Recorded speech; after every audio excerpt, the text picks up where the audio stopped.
UKLO 1 year masters. No IELTS required up to 5 years visa. High visa success rate.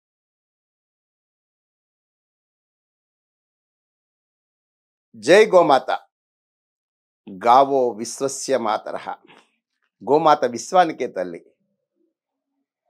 ఈ మధ్యకాలంలో సనాతన ధర్మ ప్రేమికులకి, సనాతన ధర్మ ఆచార్యులకి అందరికీ ఖేదం కలిగించిన ఒక విషయం, తిరుమల తిరుపతి ప్రసాద వితరణలో అపచారం దొర్లినట్టుగా ప్రభుత్వం నిర్ధారించిన తర్వాత హైందవ సమాజం యొక్క సనాతన ధర్మాన్ని ఎవరైతే ఆచరిస్తున్నారో, ఎవరైతే అనుసరిస్తున్నారో వాళ్ళందరికీ కూడా మానసికంగా చాలా ఖేదం కలిగింది, చాలా బాధ కలిగింది. అసలు తిరుమలలో ఈ అపచారము కలౌ వెంకట నాయకౌ అని చెప్తుంది శాస్త్రం.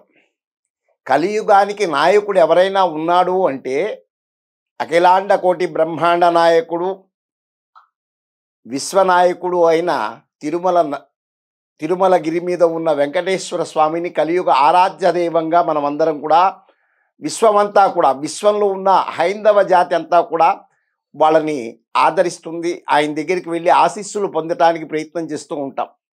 ఒక్కసారైనా తిరుమల ఆ 7 కొండలు ఎక్కి స్వామి దర్శనం చేసుకోవాలని తపన పడుతూ ఉంటాం. మన మనోభావాలన్నీ కూడా చాలా బాధ కలిగాయి.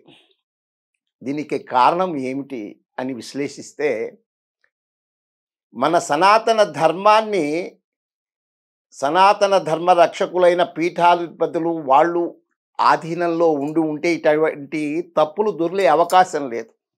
కానీ జరుగుతున్నది ఏమిటి అంటే, రాజకీయ పునరావాస కేంద్రంగా ఏలుబడిలో ఉన్న ప్రభుత్వాలు వాళ్ళని అందరినీ కూడా దానిలో పెట్టి, ఎవరైతే సనాతన ధర్మం మీద అభిప్రాయము కానీ ఆచరణ కానీ లేని వ్యక్తులకి, అంటే డబ్బు ఉన్న వ్యక్తులకి మాత్రమే అటువంటి అవకాశాలు కలిగించి ఈ ధర్మానికి గ్లాని కలిగిస్తున్నారు.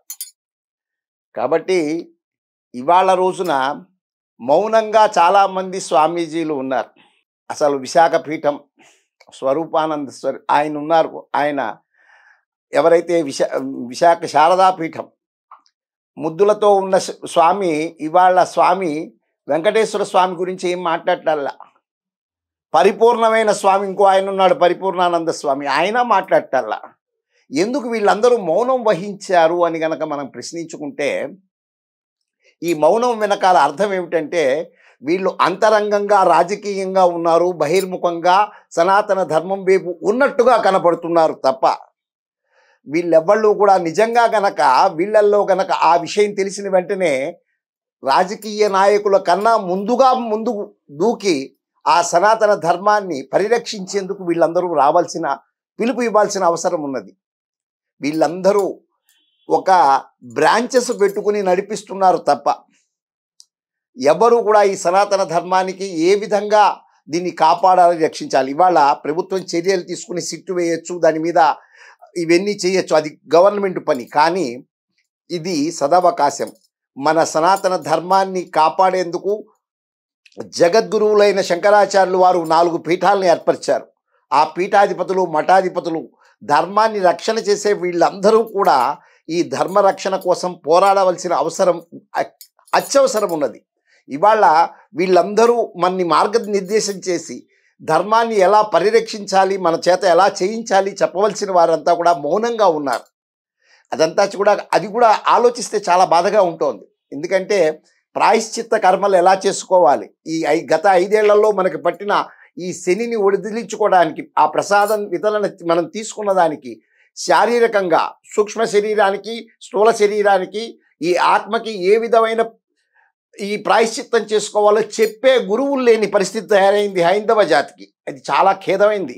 ఎందుకంటే ఎవళ్ళో దండం పెట్టి 11 సార్లు ప్రదక్షిణం చేయమని, ఇవి జగద్గురువులు చెబితే ఆ గురువులు చెప్పిన విషయాన్ని మనం చేయటానికి అందరూ కూడా సంసిద్ధులమవుతారు. కాబట్టి ఈ 4 పీఠాధిపతులు కానీ వాళ్ళ యొక్క వీళ్ళు కానీ మనకి మార్గనిర్దేశన కనుక చేసేట్లయితే, తిరుమల తిరుపతి దేవస్థానంలో రాజకీయ ప్రమేయం లేకుండా ఆధ్యాత్మిక క్షేత్రంగా, ఆధ్యాత్మిక విలువలకి, ఎందుకంటే స్వామి దగ్గరికి మనం ఎన్నో గంటలు శ్రమించి పైకి వెళ్ళినా కూడా ఒక్క క్షణం మన కళ్ళు ఆయన మీద పడి ఆయన యొక్క ఆశీస్సులు తీసుకుని వస్తాం. అటువంటి వెంకటేశ్వర స్వామికే అపరాధం జరిగితే మనం తీసుకోవలసిన జాగ్రత్తలు అంటే రాష్ట్రంలో ఉండే దేశంలో ఉండే దేవాలయాల్లో ఎటువంటి జాగ్రత్తలు తీసుకోవాలో దిశా నిర్దేశం చేయవలసిన ఈ స్వాములందరూ మౌనంగా ఉండటం. ఇవాళ ఎవరెవరో రాజకీయవేత్తలు ఇది చేస్తాం, మేము గుళ్ళని కడుగుతాం, లేకపోతే ఇది చేస్తామని చేసే కార్యక్రమం కాదు ఇది. ప్రతి హైందవుడు గురువుల యొక్క అనుగ్రహంతో గురువుల యొక్క ఆదేశంతో చేయవలసిన కార్యక్రమం కాబట్టి ఈ గురువులందరూ కూడా మేల్కొని కార్యాచరణను రూపొందించి ఈ సనాతన ధర్మ రక్షణ కోసం ఏదైనా ఒక కార్యక్రమాన్ని చేపట్టి దేవాలయాలన్నీ రాజకీయ ప్రమేయం లేకుండా ప్రభుత్వ ఆధీనంలో లేకుండా ఉండేటట్టుగా చేసే విధంగా ఇప్పటికైనా కానీ ఈ యొక్క అవకాశాన్ని వినియోగించుకుని దేవాలయాలన్నీ రాష్ట్ర దేవాదాయ ధర్మాదాయ శాఖలు ఉండకుండా జగద్గురువుల ఆ యొక్క పీఠాల యొక్క ఆదేశంలో నడిచేటట్టుగా జై శ్రీమన్నారాయణ అనే చెప్పే చిన్న జీయర్ కనబడతల్లా, కొండ మీద ఉన్న పెద్ద జీయర్ కనబడతల్లా, వీళ్ళందరూ మార్గనిర్దేశం చేసి వెంకటేశ్వర స్వామి యొక్క జరిగిన అపరాధానికి మనందరికీ మార్గనిర్దేశన చేయవలసిన అవసరం అత్యవసరం ఎంతైనా ఉంది. ఎందుకు మౌనంగా ఉంటున్నారో అర్థం కాదు.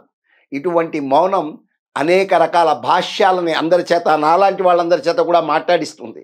కాబట్టి వాళ్ళందరూ కూడా విఘ్నులు, ప్రాజ్ఞులు, పండితులు, ధర్మాచరణ చేసే ప్రముఖులు కాబట్టి వాళ్ళందరూ మనలాంటి అవివేకులందరినీ ఒక మార్గనిర్దేశం చేసి ధర్మం వైపుకు నడిపిస్తూ ధర్మాన్ని మనం అనుసరించే విధంగా ధర్మం దాన్ని రక్షించుకోగలుగుతుంది.